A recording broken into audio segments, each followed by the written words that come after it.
Students, now we are going to discuss the question answer of chapter 8, Framing of Constitution and its Future. The question is, India is a democratic republic. Answer, the people of India are sovereign.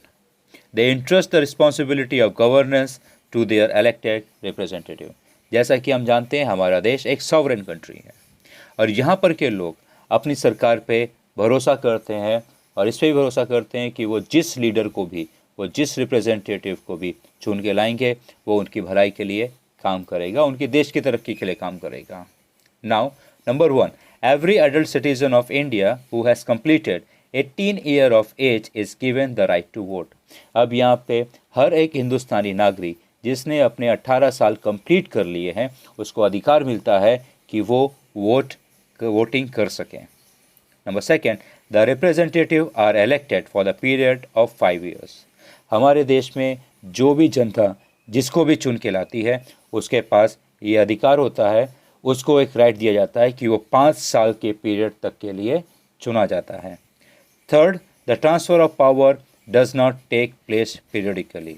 अब यहाँ पे जो 3rd जो है, यहाँ पे जो power जो है वो ट्रांसफ़र की जा सकती है लेकिन पीरियड की, जैसे ही 5 साल कंप्लीट हो जाएंगे जो नया चुनाव होगा, जो वापस इलेक्शन होगा, उसमें जो भी रिप्रेजेंटेटिव चुन के आएगा पावर उसको ट्रांसफ़र कर दी जाएगी.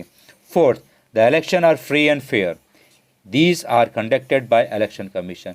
अब ये जो चुनाव होते हैं वो पूरी तरीके से मुफ्त होते हैं और एकदम निष्पक्ष तरीके से होते हैं और ये जो पूरा इलेक्शन है वो इलेक्शन कमीशन, एक कमीशन है जो इलेक्शन कंडक्ट करवाता है, वो इसको हेल्ड करता है.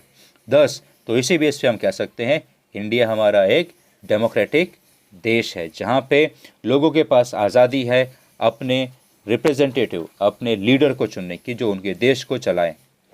Beside being a democratic state, India is a democratic Republic. इसके साथ में देखा जाए तो हमारा देश डेमोक्रेटिक तो है ही है पर लेकिन डेमोक्रेटिक रिपब्लिक भी है. अब वो कैसे?